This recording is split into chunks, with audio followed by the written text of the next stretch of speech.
जय माता दी। हिंदू कहानी संग्रह में आप सभी का स्वागत है। आज गजेंद्र मोक्ष का पाठ कहानी लेकर आए हैं। इसे सुने और कहानी अच्छी लगे तो मेरे चैनल को अपना सहयोग दें, इसे सब्सक्राइब अवश्य करें। अति प्राचीन काल की बात है। द्रविड़ देश में एक पांडवंशी राजा राज्य करते थे। उनका नाम इंद्रद्युम्न। वे भगवान की आराधना में ही अपना अधिक समय व्यतीत करते थे। वैसे उनके राज्य में सर्वत्र सुख शांति थी। प्रजा प्रत्येक रीति से संतुष्ट थी। तथापि राजा इंद्रद्युम्न अपना समय राज कार्य में कम ही दे पाते थे। वे कहते थे कि भगवान विष्णु ही मेरे राज्य की व्यवस्था करते हैं, अतः वे अपने इष्ट परम प्रभु की उपासना में ही दत्तचित्त रहते थे।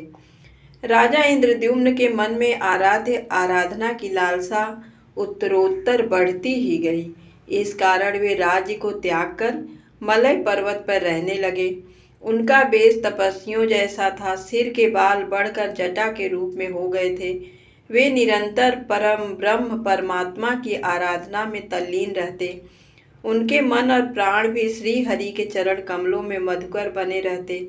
इसके अतिरिक्त उन्हें जगत की कोई वस्तु नहीं सुहाती। उन्हें राजकोष, प्रजा तथा पत्नी आदि किसी प्राणी या पदार्थ की स्मृति ही नहीं होती थी। एक बार की बात है, राजा इंद्रद्युम्न प्रतिदिन की भांति स्नान आदि से निवृत्त होकर सर्वसमर्थ प्रभु की उपासना में तल्लीन थे। उन्हें बाह्य जगत का तनिक भी ध्यान नहीं था। संयोग बस उसी समय महर्षि अगस्त्य अपने समस्त शिष्यों के साथ वहां पहुंच गए, लेकिन न पाद्य न अर्घ्य और न स्वागत। मौन व्रती राजा इंद्रद्युम्न परम प्रभु के ध्यान में निमग्न थे। इससे महर्षि अगस्त्य कुपित हो गए। उन्होंने इंद्रद्युम्न को शाप दे दिया, इस राजा ने गुरुजनों से शिक्षा नहीं ग्रहण की है और अभिमान बस परोपकार से निवृत्त होकर मनमानी कर रहा है। ऋषियों का अपमान करने वाला यह राजा हाथी के समान जड़ बुद्धि है, इसलिए इसे घोर अज्ञानमयी हाथी की योनि प्राप्त हो। महर्षि अगस्त्य भगवत भक्त इंद्रद्युम्न को यह शाप देकर चले गए। राजा इंद्रद्युम्न ने इसे भी श्री भगवान का मंगलमय विधान समझकर प्रभु के चरणों में सिर रख दिया। क्षीराब्धि में 10 सहस्त्र योजन लंबा, चौड़ा और ऊंचा त्रिकूट नामक पर्वत था। वह पर्वत अत्यंत सुंदर एवं श्रेष्ठ था। उस पर्वतराज त्रिकूट की तराई में ऋतुमान नामक भगवान वरुण का क्रीड़ा कानन था। उसके चारों ओर दिव्य वृक्ष सुशोभित थे। वे वृक्ष सदा पुष्पों और फूलों से लदे रहते थे। उसी क्रीड़ा कानन ऋतुमान के समीप पर्वत श्रेष्ठ त्रिकूट के गहन वन में हथनियों के साथ अत्यंत शक्तिशाली और अमित पराक्रमी गजेंद्र रहता था। एक बार की बात है, गजेंद्र अपने साथियों सहित त्रिशाधिक यानी प्यास की तीव्रता से व्याकुल हो गया।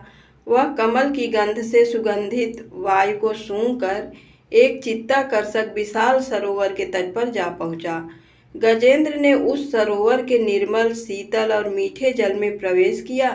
पहले तो उसने जल पीकर अपनी प्यास बुझाई, फिर जल में स्नान कर अपना श्रम दूर किया। तत्पश्चात उसने जल क्रीड़ा आरंभ कर दी। वह अपनी सूंड में जल भरकर उसकी फुहारों से हथनियों को स्नान कराने लगा। तभी अचानक गजेंद्र ने सूंड उठाकर चित्कार की। पता नहीं किधर से एक मगर ने आकर उसका पैर पकड़ लिया था।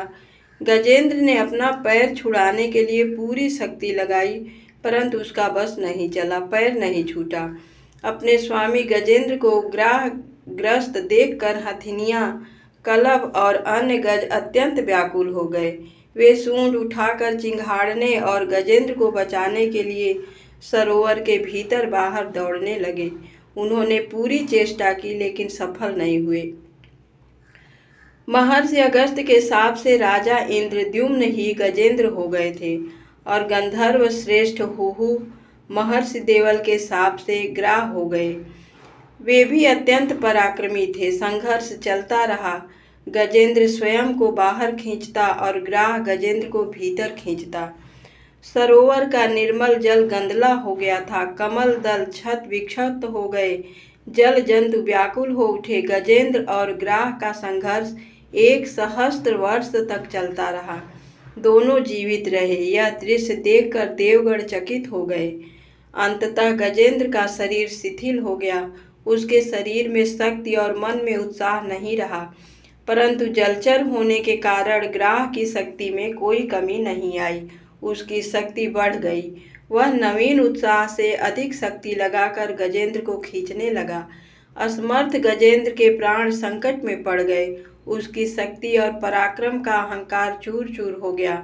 वह पूर्णतया निराश हो गया, किंतु पूर्व जन्म की निरंतर भगवत आराधना के फलस्वरूप उसे भगवत स्मृति हो आई। उसने निश्चय किया कि मैं कराल काल के भय से चराचर प्राणियों के शरण सर्व समर्थ प्रभु की शरण ग्रहण करता हूँ। इस निश्चय के साथ गजेंद्र मन को एकाग्र कर पूर्व जन्म में सीखे श्रेष्ठ स्तोत्र द्वारा परम प्रभु की स्तुति करने लगा। गजेंद्र की स्तुति सुनकर सर्वात्मा सर्वदेव रूप भगवान विष्णु प्रकट हो गए। गजेंद्र को पीड़ित देखकर भगवान विष्णु गरुड़ पर आरूढ़ होकर अत्यंत शीघ्रता से उक्त सरोवर के तट पर पहुँचे।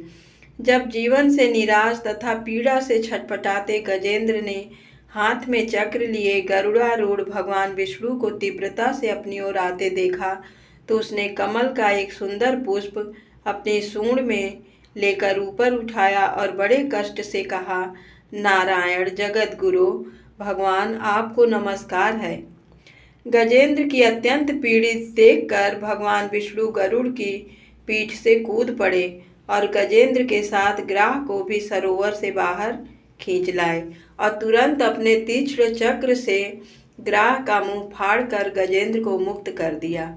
ब्रह्मादि देवगण श्री हरि की प्रशंसा करते हुए उनके ऊपर स्वर्गिक सुमनों की वृष्टि करने लगे। सिद्ध और ऋषि महर्षि परब्रह्म भगवान विष्णु का गुणगान करने लगे। ग्राह दिव्य शरीरधारी हो गया। उसने विष्णु जी के चरणों में सिर रखकर प्रणाम किया और भगवान विष्णु के गुणों की प्रशंसा करने लगा। भगवान विष्णु के मंगलमय वरद हस्त के स्पर्श से पाप मुक्त होकर अभिशप्त हुहु गंधर्व ने प्रभु की परिक्रमा की और उनके त्रैलोक्य वंदित चरण कमलों में प्रणाम कर अपने लोक चला गया।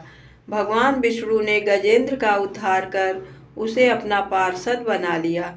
गंधर्व सिद्ध और देवगण उनकी लीला का गान करने लगे।